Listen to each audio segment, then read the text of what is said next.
उस दृश्यमान गांव का नाम निजामपुर है। उस गांव के चारों ओर घना कोनी अरण्य जंगल फैला हुआ है। उस जंगल को पार कर बहुत दूर जाने पर डरावनी पहाड़ियों का एक समूह दिखाई देता है। उन पहाड़ियों का नाम है भैरव पहाड़ियां। निजामपुर गांव में जाने के लिए केवल कोनी अरण्य जंगल के बीच से गुजरने वाली एक कच्ची मिट्टी की सड़क ही है। सब लोग उस रास्ते को अंधेरा रास्ता कहते हैं, क्योंकि घने पेड़ों की छाया के कारण दोपहर के समय भी वो रास्ता अंधकार में रहता है। उस रास्ते पर सफर करने वाले राहगीरों और यात्रियों पर कभी कभी डाकू घात लगाकर हमला करते थे और उनसे कीमती सामान, सोना और पैसा लूट लिया करते थे। इस तरह कई यात्री और निजामपुर गांव के लोग जमींदार के पास गए और अपनी समस्या बताकर उसका कोई समाधान निकालने की विनती की। जमींदार साहब ने उस रास्ते पर एक ऊंचा लकड़ी का मचान बनवाया। वो इतना ऊंचा था कि ऊपर से देखने पर पूरा अंधेरा रास्ता साफ दिखाई देता था। उस मचान पर 4 लोगों के खड़े होकर निगरानी करने की सुविधा थी। जमींदार ने वहां 4 पहरेदार तैनात कर दिए। उसके बाद से डकैतिया की घटनाएं काफी हद तक कम हो गई।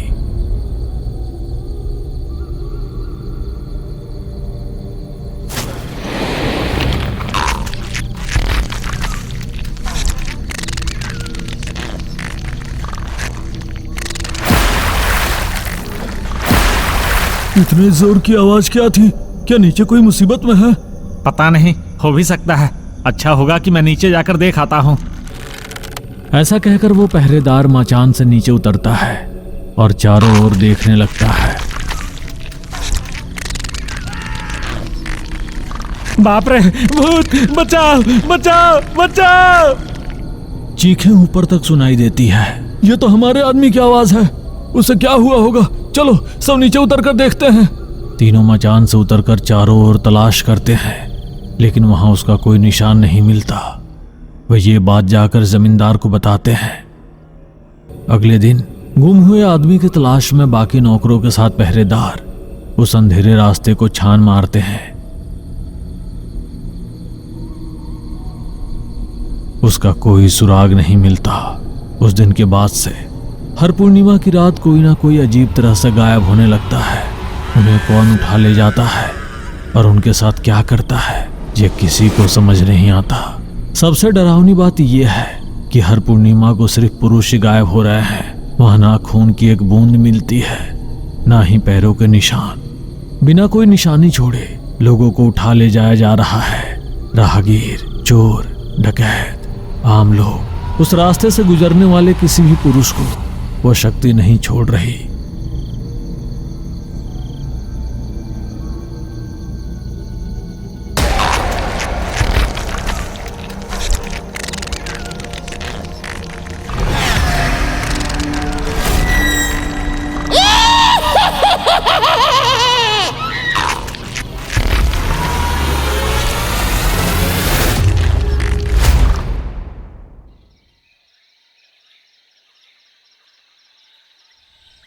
बचकर निकलने वाली कई औरतें हर एक अपनी अपनी तरह से बातें बना रही थी।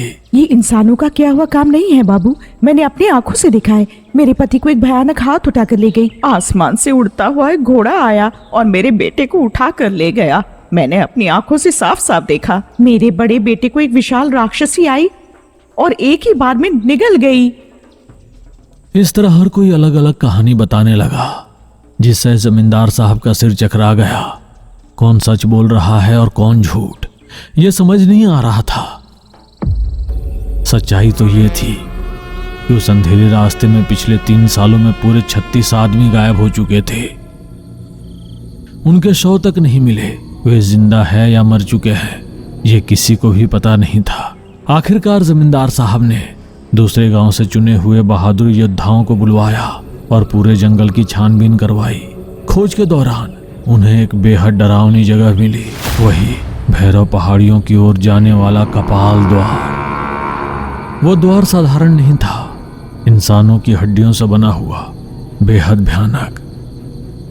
उस घाटी में जहां देखो जानवरों की हड्डियां और ढेरों इंसानी खोपड़ियां। वो दृश्य देखकर योद्धाओं के दिल दहल गए। भीतर कदम रखने की हिम्मत ना करके वे भी वापस लौट आए। इसके बाद उस अंधेरे रास्ते की रखवाली के लिए कोई भी जवान आगे नहीं आया। नतीजन वह रास्ता फिर से चोरों और लुटेरों का अड्डा बन गया। जबकि ऐसा था, यहां से बहुत दूर अनंत विजय नाम के गांव में पंकज की जिंदगी पूरी तरह उलट गई। 2 दिन पहले हुए आग के हादसे में पंकज का पशुओं का बाड़ा, उसमें रखा अनाज और मवेशी सब जलकर राख हो गए। बेचारा, एक ही रात में उसकी सारी संपत्ति खत्म हो गई। इसी वजह से उसकी बहन काव्या की होने वाली शादी बीच में ही रुक गई। लड़के वालों ने साफ कह दिया, अगर तय किया हुआ दहेज दोगे तभी शादी होगी, नहीं तो नहीं। किसी भी तरह पैसे जुटाकर अपनी बहन की शादी कराने की चिंता में पंकज बेचैन हो रहा था। उसी समय उसे निजामपुर के जमींदार साहब के अंधेरे रास्ते के बारे में पता चला। वहां पहरे देने वालों को भारी तनख्वाह मिलती थी और अगर किस्मत से जान चली जाए तो परिवार को मुआवजे के तौर पर 100 सोने के सिक्के दिए जाते थे। जिंदा रहे तो तनख्वाह, मर गए तो मुआवजा। जो भी हो, बहन की शादी तो हो जाएगी। इस विश्वास के साथ जान का खतरा जानते हुए भी पंकज उस मौत जैसे काम के लिए निकल पड़ा। पंकज अकेले ही उस डरावनी अंधेरे रास्ते में ऊंचे मचान पर बैठकर पहरा दे रहा था। ऐसे ही कुछ दिन बीत गए।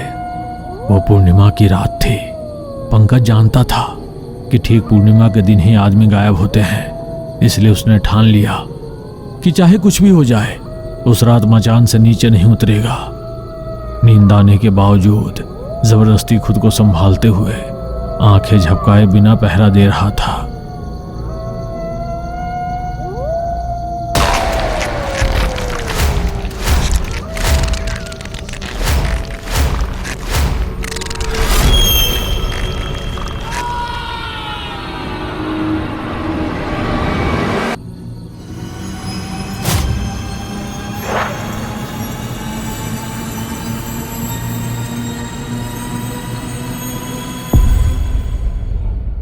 मालिक, पहरे के लिए आया वो नया लड़का पंकज भी गायब हो गया। उसके साथ अब तक उस रास्ते पर 40 लोग मारे जा चुके हैं।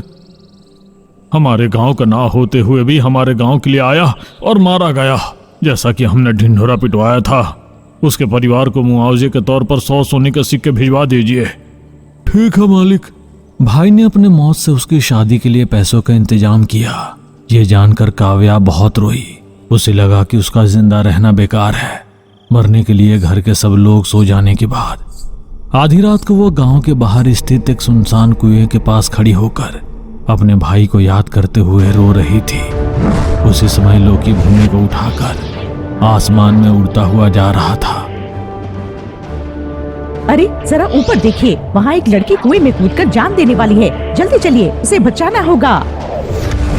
लोकी बिजली की रफ्तार से कुएं के पास उतरता है। भूमि काव्या क्यों मरना चाहती थी, सभी जानकारी जानकर उसने अपने पास मौजूद अंजन दर्पण में पंकज को ढूंढा। गा गो गोरक गाब्रका ब्रा बो बो कर कीरक कराका जा जो जोरक जागरक कराका मां मृग मृत्यु मरण कारका। पंकज किसी अंधेरी गुफा में कैद है। वो देखो, तुम्हारा भाई कहीं सुरक्षित है, इसलिए ऐसे जल्दीबाजी में निर्णय मत लो। तो मैं अपने भाई के पास जाऊंगी और उसे घर ले आऊंगी। कृपया मुझे बताइए वो जगह कहाँ है। अंजन दर्पण केवल उस व्यक्ति की वर्तमान स्थिति दिखा सकता है। उसके स्थान का पता लगाने के लिए कई अन्य तरीके हैं। हमारी मंत्र वाली काकी के पास जाने से तुम्हारी समस्या का समाधान होगा और तुम्हारे भाई को बचाया जा सकेगा। ऐसा कहकर काव्या को मंत्र वाली काकी के पास ले जाकर सब कुछ बताया। गाब्रा जामन गाब्रा जमांजू। काव्या द्वारा पहले ही लाए हुए अपने भाई पंकज के द्वारा पहने गए चैन की खुशबू को सुनक सवारी प्रेत को सुंघाकर, ए सुनक सवारी प्रेत, जिसकी खुशबू महसूस की है उसे तुरंत ढूंढ कर मुझे बताओ। ऐसा कहते ही सुनक सवारी प्रेत हवा में बिजली की गति से गया, कपाल द्वार के पास पहुंचा और उस द्वार से जाते ही वह भस्म हो गया। गाब्रा जामन गाव्रजमांजू। और मंत्र बोलकर उसने फिर से सुनक सवारी प्रेत का निर्माण किया।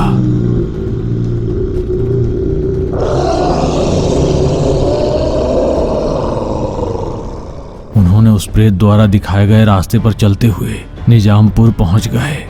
3 साल से हुई घटनाओं की पूरी जानकारी देता हूँ काकी।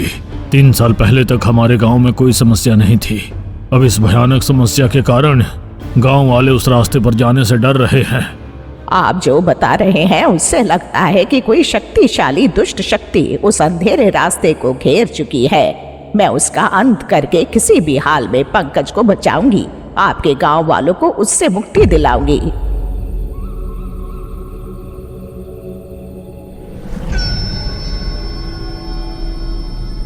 ऐसा कहकर लोकी ने सामान्य इंसानों की तरह 2 रातें वहां पहरा देते हुए बिताया, लेकिन उस इलाके में किसी समस्या को पहचान नहीं पाया।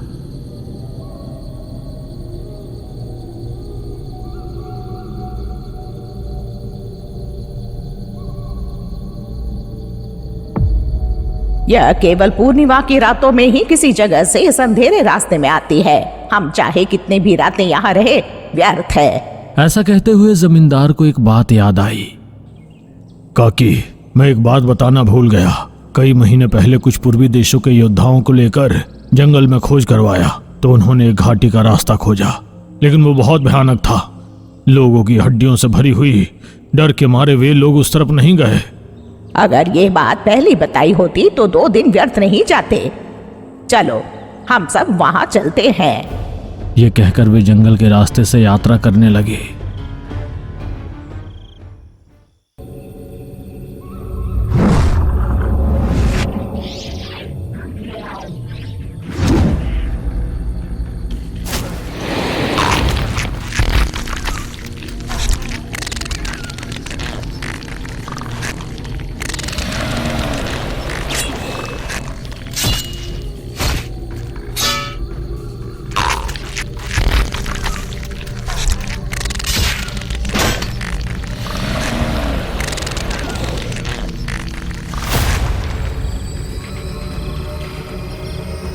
भूमि, तुम जीव गर्जना मंत्र का पाठ करो।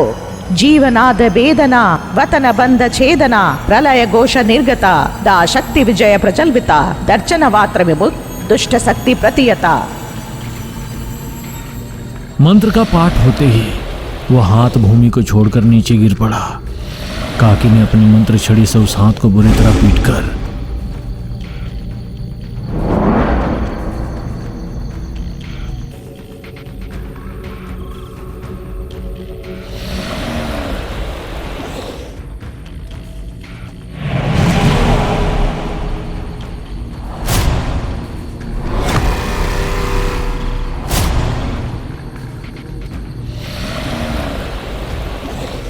तू कौन है?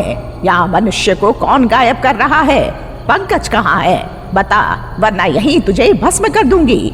मुझे भस्म कर देने की बात छोड़ो। सच बता भी दूं तो तुम कुछ नहीं कर पाओगी, क्योंकि वहाँ जो है वह असुरकानी है। हमारे गुरु के हाथों ही मरेगी तू बुढ़िया। मरने वाला मैं हूँ या तेरा गुरु, ये तुम्हें बाद में पता चलेगा। पहले मेरे सवालों का जवाब दे। इस द्वार के पार जाओगे तो पश्चगृह पहुंचोगे। वो पताल असुरेंद्र के छोटे भाई असुरकानी की गुफा है। असुरकानी की बेटी ठीक 3 साल पहले विवाह योग्य हुई थी। उसका नाम है असुर कल्पिका। अपनी बेटी के 18वें वर्ष में प्रवेश करते ही उसके लिए योग्य वर ढूंढकर विवाह कर देने का निश्चय किया था असुरकानी ने, कि किसी साधारण मनुष्य में अपनी शक्ति भरकर उसे एक महान असुर बना दे। लेकिन उसने वचन दिया था कि उसी युवक से उसकी बेटी का विवाह करेगा जो उसकी बेटी की आंखों को भा जाए। इसलिए उसने मेरी सृष्टि की। हर पूर्णिमा की रात इस रास्ते से जाने वाले किसी युवक को देखकर यदि मुझे वो असुर कल्पिका के योग्य जुड़ा लगता तो मैं उसे उठाकर गुफा में ले जाकर डाल देता। अगर असुर कल्पिका को वह युवक पसंद आ जाता तो ठीक, अगर नहीं तो उसे मारकर उसकी अतुल शक्ति को बलि चढ़ाकर असुरकानी उन्हें खा जाता। वह नरमांस भक्षक है। लेकिन आखिरी बार जिसे मैं लेकर गया था वो लड़का पंकज असुर कल्पिका को पसंद आ गया। वो उससे प्रेम करने लगी, पर उनके नियम के अनुसार विवाह तभी संभव है जब पुरुष की भी सहमति हो। इसी कारण पंकज को बंदी बनाकर रोज अपनी बेटी से विवाह के लिए राजी होने हेतु असुर कानी उसे यातना दे रहा है। पंकज को पाषाण बंधन से जकड़ा गया है। वह ऐसा बंधन है कि जिसे कोई भी साधारण मनुष्य तोड़ नहीं सकता, और तुम्हारी मंत्र शक्ति से भी उस पाषाण बंधन को निष्क्रिय नहीं किया जा सकता। मंत्र वाली काकी का क्रोध उमड़ पड़ा और उसने उस हाथ को भस्म कर दिया। अगर उस हाथ की बात सही है और वो असुरेंद्र के छोटे भाई की गुफा है, तो वो अतल लोक की होनी चाहिए। लेकिन अतल लोक में बेताल शक्ति प्रवेश नहीं कर सकती, लेकिन पाताल शक्ति प्रवेश कर सकती है। हाँ सासू माँ, पाताल शक्ति और अतल शक्ति दोनों के बीच एक बंधन है। पाताल शक्ति से युक्त मैं अतल बंधन वाले स्थान में जा सकती हूँ। हाँ, उसके लिए मेरे पास एक उपाय है। काकी ने वहीं अपनी मंत्र छड़ी से धरती पर भ्रमर का रंगोली बनाया और अनुधातु तंत्र का प्रयोग किया। अनु एकम शक्तियेनम दादु रूप विलया सूक्ष्म तेज प्रलया गति प्रचंड प्रकंपना भ्रमर सृष्टि प्रसन्नरा। उस मंत्र का उच्चारण होते ही भूमि भ्रमर हो गई। माँ, उस कपाल द्वार को पार करने की कोशिश में हमारी सुनक सवारी प्रेत तो भस्म हो गया था। अगर भूमि को कुछ हो गया तो? डर मत लोकी, मुझ पर भरोसा रख। अपनी ही बहू के प्राणों को दांव पर लगाने जितनी मूर्खता मैं नहीं करूंगी। मेरी गणना मुझे पता है। भूमि, तुम निडर होके जाओ। ऐसा कहते ही भ्रमर रूप में बदली हुई भूमि उड़ती हुई उस भयावह पताल द्वार को पार कर भीतर चली गई। भ्रमर के रूप में भूमि गुफा के भीतर जाकर पंकज को ढूंढकर उसके पास जाकर भ्रमर के रूप में ही वो कौन है, उसे बचाने के लिए कैसे आई, ये सब विस्तार से बताकर फिर आगे क्या करना है, ये सब वो पंकज के कान में धीरे धीरे समझाने लगी। पंकज भूमि द्वारा बताए गए बेहू को ध्यान से समझ रहा था। जैसा आपने कहा है, मैं असुर कल्पिका से विवाह करने के लिए सहमत होने का नाटक करूंगा। उसके बाद आप जो प्रश्न पूछने को कह रहे हैं वही उससे पूछूंगा। ये कहकर वो असुर कल्पिका के आने की प्रतीक्षा करने लगा। रोज की तरह जैसे ही शाम हुई, असुर कल्पिका पंकज के पास आई। मुझे पता है कि आप मुझसे विवाह नहीं करना चाहते, लेकिन न जाने क्यों पहली ही नजर में मैं आपसे प्रेम कर बैठी। असुर शक्तियों की पूजा करने वाले हमारे पिता के यहाँ इस तरह विकृत रूप में जन्म लेना, क्या ये मेरी गलती है? मेरा रूप शायद आपको पसंद ना आए, लेकिन मेरा मन आपको जीवन भर प्रेम करता रहेगा। कृपया मुझसे विवाह के लिए मान जाइए, नहीं तो कुछ समय बाद मेरे पिता आपको भी मारकर खा जाएंगे। ठीक है, मैं पूरे मन से तुमसे विवाह करने के लिए सहमत हूँ, लेकिन मेरे मन में एक शंका है। आपने मुझसे विवाह के लिए हाँ कह दी, यही मेरे लिए पर्याप्त है। अब अपनी शंका पूछिए। मुझे तुमसे विवाह करने में कोई आपत्ति नहीं है, लेकिन मेरी शंका यह है कि क्या हमें जीवन भर इसी गुफा में रहना होगा? हाँ, बाहर सामान्य मनुष्य की तरह जीवन जीने की अनुमति हमारे पिता कभी नहीं देंगे। ठीक है, ये भी मान लिया, लेकिन अगर भगवान न करे कभी आपके पिता के साथ कुछ अनहोनी हो जाए, अगर उनकी मृत्यु हो जाए, तब हमारा क्या होगा? अगर हम उन्हीं के दिए पर जीते रहें तो ना हमारी कमाई होगी ना अपना परिवार। हमें पूरी तरह आपके पिता पर ही निर्भर रहना पड़ेगा, और अगर गलती से आपके पिता की मृत्यु हो गई तो ना हम इस गुफा में रह पाएंगे ना बाहर जाकर जीवन बिता पाएंगे। ओह, बस यही आपकी शंका है? ऐसे डर की कोई जरूरत नहीं, क्योंकि मेरे पिता असुरकाणी का प्राण उनके शरीर में नहीं रहता। कोई भी तलवार उनके शरीर को चीर नहीं सकती। उन्हें मारना हो तो उनके दाहिने हाथ में स्थित आंख में उनका प्राण होता है। उस आंख की पुतली को कुचल दिया जाए तभी उनकी मृत्यु होगी, लेकिन उनका दाहिना हाथ हमेशा उनके साथ नहीं रहता।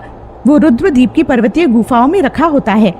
उस द्वीप पर कोई भी साधारण प्राणी कदम नहीं रख सकता, क्योंकि वो द्वीप अतल शक्ति के नियंत्रण में है। और मान लो कि कोई वहां तक पहुंच भी जाए, तब भी उस हथेली में स्थित आंख को नष्ट करने के लिए केवल वही धातु की तलवार या बाण काम आ सकता है जो मेरे पिता असुरकाणी के रक्त से सना हुआ हो। लगभग मेरे पिता को मारना असंभव है, इसलिए जब तक वे जीवित हैं, हम आराम से जीवन बिता सकते हैं।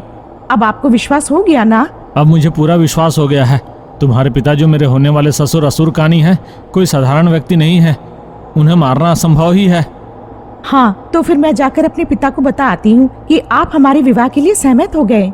ये कहकर वो खुशी खुशी उछलती हुई वहां से चली गई। ये सब भ्रमर के रूप में मौजूद भूमि पंकज के पास ही रहकर सुन रही थी।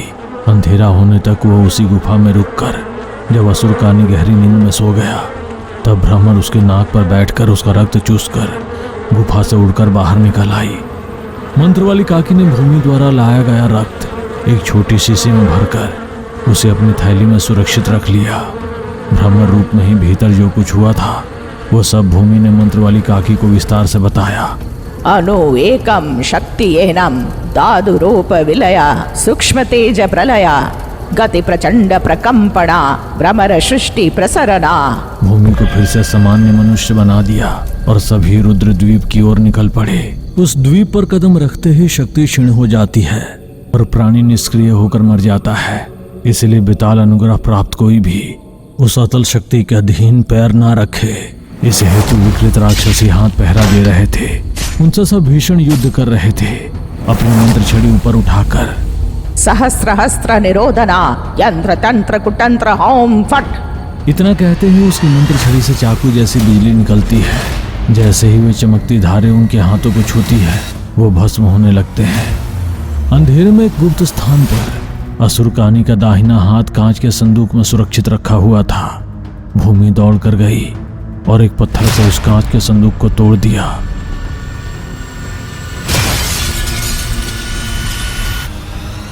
तुरंत वह हाथ उठ खड़ा हुआ। उसमें स्थित आंखें फैल गई और उससे निकली रोशनी जैसे ही भूमि पर पड़ी भूमि जड़ हो गई। भूमि का कण कण अतल शक्ति से जकड़ने लगा। अगर वह 3 मिनट तक ऐसे ही जड़ रही तो भूमि कांच की मूर्ति बनकर टूट जाएगी। मंत्र वाली काकी हवा में और ऊपर उठकर गुफा में भूमि को जड़ होता देख उसने तुरंत अपने पास रखे असुरकानी के रक्त को निकाला, उसे बाण पर लगाया, निशाना साध कर धनुष चढ़ाया और बाण छोड़ दिया। बस कांच फूटने जैसी जोरदार आवाज गूंजी और सारी रोशनी एक पल में गायब हो गई। भूमि फिर से सामान्य अवस्था में आ गई। उधर उस हाथ में स्थित आंख के फूटते ही गुफा में मौजूद असुरकानी पत्थर की तरह जमीन पर गिर पड़ा, लुढ़कता हुआ और टुकड़े टुकड़े होकर बिखर गया। उसके शरीर का हर टुकड़ा छोटे छोटे पत्थरों में बदलकर बिखर गया। विकृत रूप में मौजूद असुरकल्पिका का स्वरूप बदल गया। वह एक साधारण मनुष्य के रूप में आ गई और एक अत्यंत सुंदर युवती में परिवर्तित हो गई। पंकज को बांधकर रखी गई पाषाण शिला अपने आप टूटकर चकनाचूर हो गई। पंकज असुरकल्पिका को साथ लेकर गुफा से बाहर आ गया, उसी रास्ते की रखवाली करते हुए, और जमींदार द्वारा दिए गए धन से उसने अपनी बहन का बड़े धूमधाम से विवाह किया। फिर मंत्र वाली काकी को साक्षी मानकर उसने स्वयं भी असुरकल्पिका से विवाह कर लिया। उस अंधेरे रास्ते पर पहरा देते हुए राहगीरों को लूटने वाले डाकुओं से लोगों की रक्षा कर उसने अच्छा नाम कमाया। तब से लेकर आज तक उस रास्ते से कोई भी पुरुष फिर कभी लापता नहीं हुआ।